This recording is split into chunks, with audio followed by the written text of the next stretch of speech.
This is Made for More Living with Johnny Jennings, powered by eXp Realty.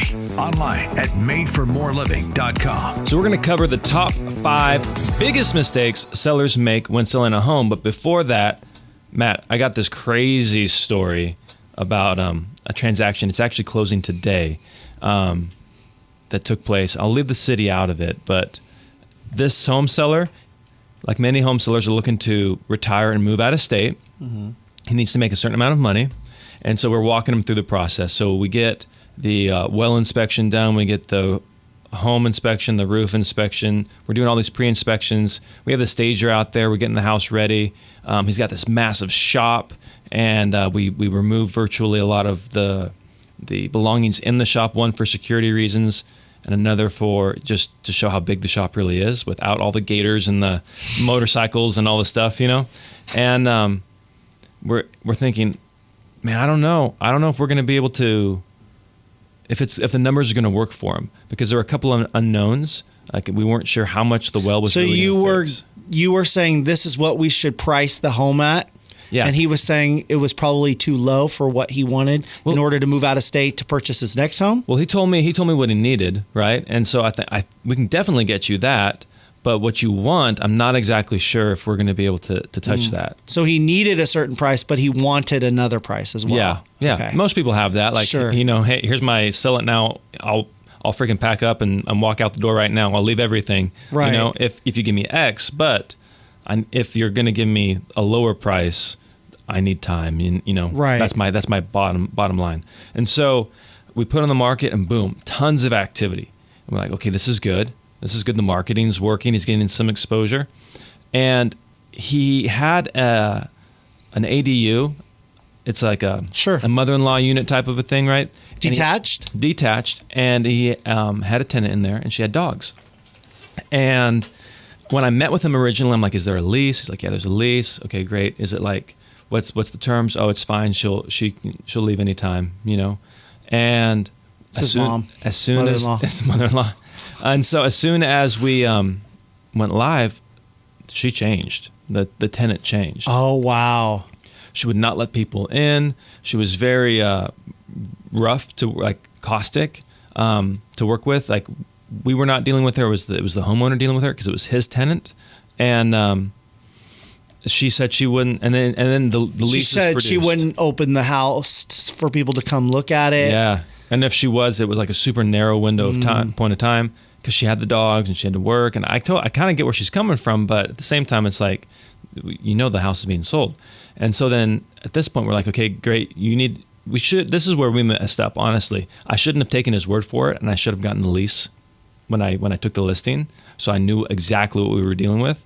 And then at this point, it was like, okay, now we're in escrow. We need the lease. And he can't get it to me. He can't get it to me. And so he goes to his tenant, and she produces the lease. What do you mean by the lease? Like the agreement? Yeah, the lease between him and the person living in the mother-in-law unit. Got it. So there is a lease. He doesn't have the paperwork for it? He didn't. That's a big mistake. And so he gets the lease. And from the tenant. From the tenant. And come to find out, I get this lease. It's like a one-page document. Like my friend Barry Mathis, you know Barry. Sure. He does property management. I think his lease agreement is like 38 pages long. Sure. Right? As it probably should be. As it should be. This is like covering everything. Half a page. This isn't even a full page. It's a half-page lease. And it's written in pencil. Yeah. And it's all like there's a whole bunch of stuff missing, but it's written entirely in favor for the buyer, and it's for a year. And so the lease was going to expire in March of 25. And so she gets to stay in the property, right? That's most tough. People don't want to buy a home, like a home they're going to live in. Absolutely not. Yeah, I don't want to buy a home, and I have a tenant in the backyard that I got with a cranky tenant, right? You know, dogs, with way below market value rent, and couldn't he buy her out or something like that? And so that's what we ended up doing.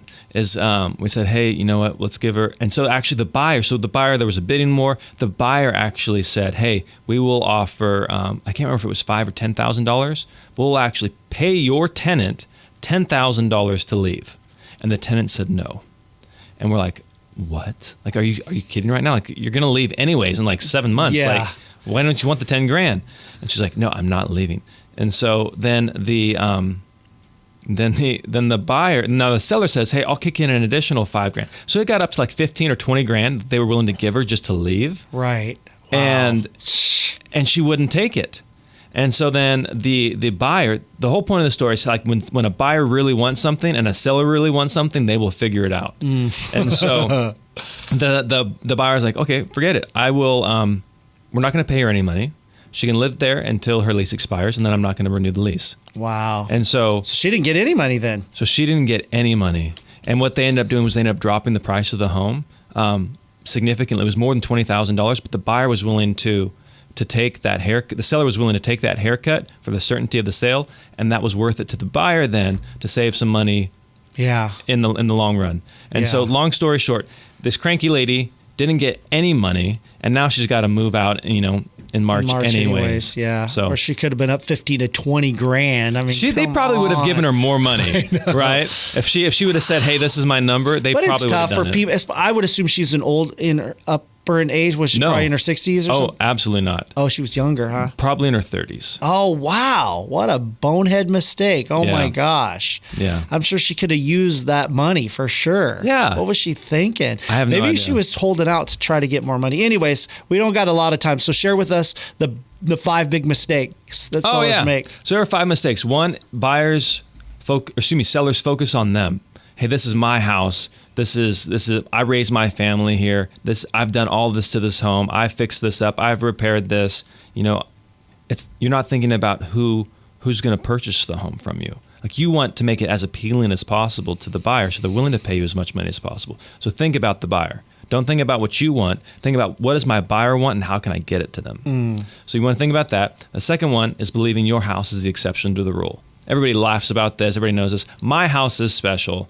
I get that house had this and this and this and this, but my house, it has a covered patio. Right. And so it's way better than the house with the pool and the jacuzzi and the upgraded kitchen, because it has a covered patio and people really want to spend time outside. Maybe you're right, maybe you're wrong, but your house, you should look at the comps and not try to justify your position. The comps should justify your position. That makes sense? Yeah, for sure. So that's the second thing. And then the third thing, it's a bit controversial. Some people really get offended by this when you meet with them, and honestly, to the point where I don't even have these conversations with sellers anymore. That's why we hire a third party to come in, like a stager, to come in and have this conversation, because sellers don't want to remove their personal footprint. They don't want to take the pictures off the wall. They don't want to put that weird rooster dish in the cupboard.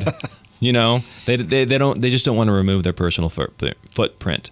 And so that's again, because they're thinking about themselves. It goes back to thing number 1, which is they're thinking about themselves, not the buyer. And then the fourth thing is not performing a home inspection. I cannot tell you how important it is to perform a home inspection before you go live on the market. It saves you thousands and thousands and thousands of dollars. And the reason why is because it's like, look, you're playing poker and and they have 5 cards. You're seeing the 4 cards that buyer is going to then play before you even have a buyer, because you know the condition of the home. You know how the roof is. You know the dry rot. You know the pest. You might even have done a sewer inspection, like a lateral sewer inspection or a pool inspection or whatever it is. You know the condition of the home, the well, the septic. You know the condition of the home. That's going to save you way more money. What does something like that cost? So it varies. It varies on the size of the home.